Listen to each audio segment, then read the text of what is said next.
Hello students. Teacher Manisha YouTube channel पर आप सभी स्टूडेंट्स का बहुत बहुत स्वागत है।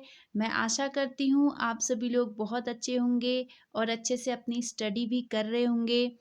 स्टूडेंट्स, आज की क्लास में मैं आपको पढ़ाने वाली हूँ क्लास 7th का हिस्ट्री का चैप्टर नंबर 4 मुगल साम्राज्य, इसका पार्ट 2।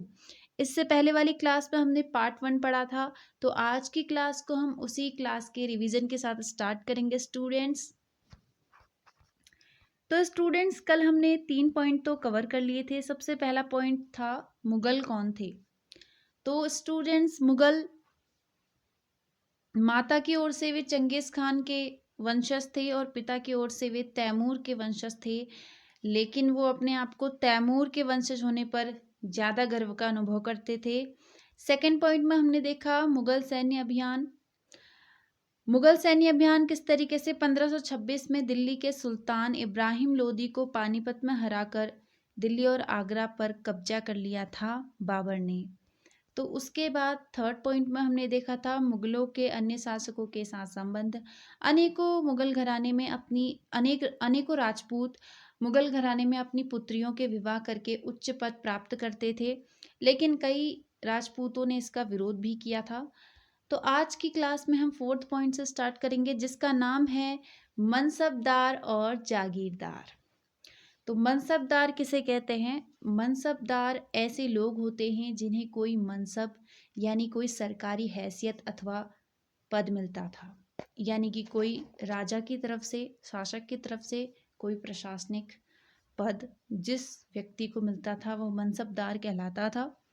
यह मुगलों द्वारा चलाई गई श्रेणी व्यवस्था थी, जिसके जरिए पद, वेतन और सैन्य उत्तरदायित्व निर्धारित किए जाते थे।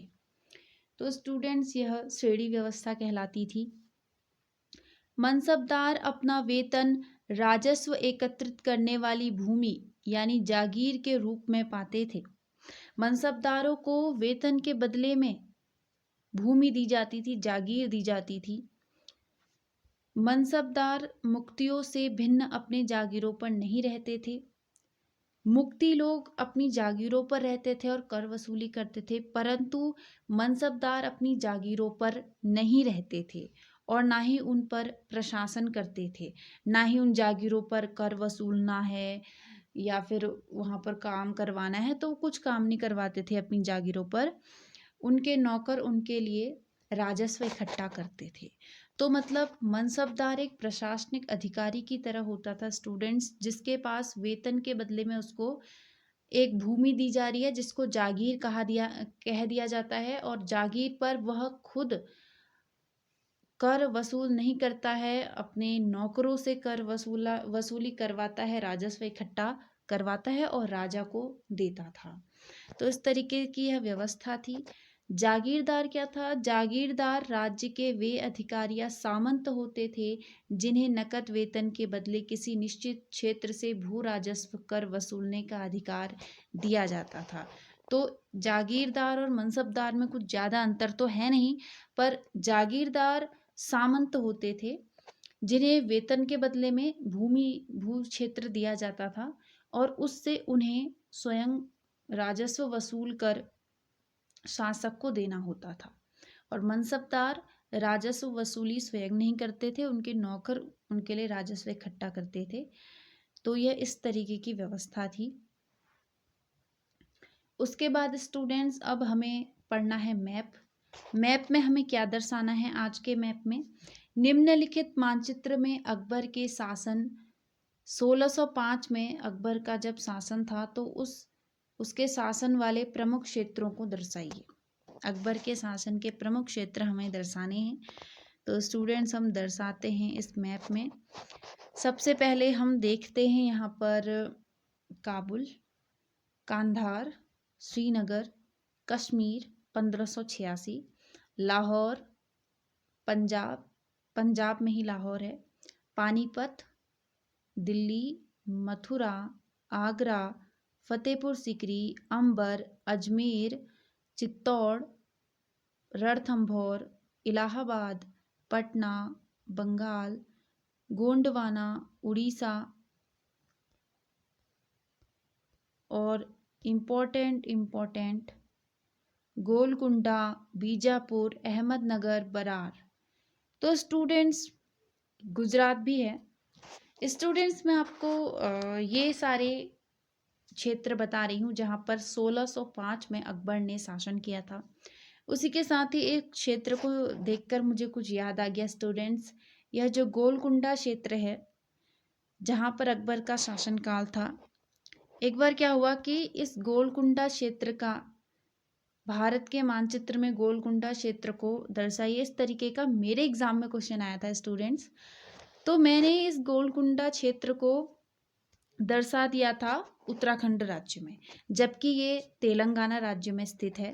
मैं यहाँ पर लिख भी देती हूँ, गोलकुंडा स्थित है तेलंगाना राज्य में। और वहीं पर उसके बगल में जो दिख रहा है स्टूडेंट्स बीजापुर, बीजापुर है कर्नाटक राज्य में स्थित है और गोलकुंडा तेलंगाना राज्य में स्थित है। तो मेरे एग्ज़ाम में आया था, और मुझे याद नहीं आ रहा कि 10th के एग्ज़ाम में आया था या फिर 12th के एग्ज़ाम में आया था, इतना याद तो नहीं आ रहा है, पर आया था एग्ज़ाम में। तो मैंने इस गोलकुंडा क्षेत्र को उत्तराखंड में दर्शा दिया था ये सोच के कि एक धार्मिक स्थल है। फिर बाद में मुझे पता चला कि गोलकुंडा, जब मैंने अपने मार्क्स करेक्ट किए तो मुझे पता चला कि गोलकुंडा तो उत्तराखंड में है ही नहीं। तो इस वजह से मेरा एक मार्क्स कट हो गया था स्टूडेंट्स मानचित्र में। तो इसीलिए आपको ध्यान रखना है कि मानचित्र का कार्य जो होता है उसको हल्के में नहीं लेना है स्टूडेंट्स। मानचित्र बहुत इंपॉर्टेंट होता है जो कि एग्ज़ाम में आता है। तो ये गोलकुंडा जो क्षेत्र है ये बहुत ज़्यादा इंपॉर्टेंट है, इसको आपको याद रखना होगा। और साथ ही बीजापुर, बीजापुर भी इम्पॉर्टेंट है, आ सकता है एग्जाम में। तो गोलकुंडा तेलंगाना राज्य में भर दीजिएगा और बीजापुर को कर्नाटक राज्य में भर दीजिएगा। ठीक है स्टूडेंट्स, तो आगे देखते हैं आगे क्या है। आगे कुछ क्वेश्चंस है एमसीक्यू क्वेश्चंस, यानी बहुविकल्पीय प्रश्न। बहुविकल्पीय प्रश्न यानी कि जिस प्रश्न के एक से अधिक विकल्प होते हैं तो बहुविकल्पीय प्रश्न कहलाते हैं। सबसे पहला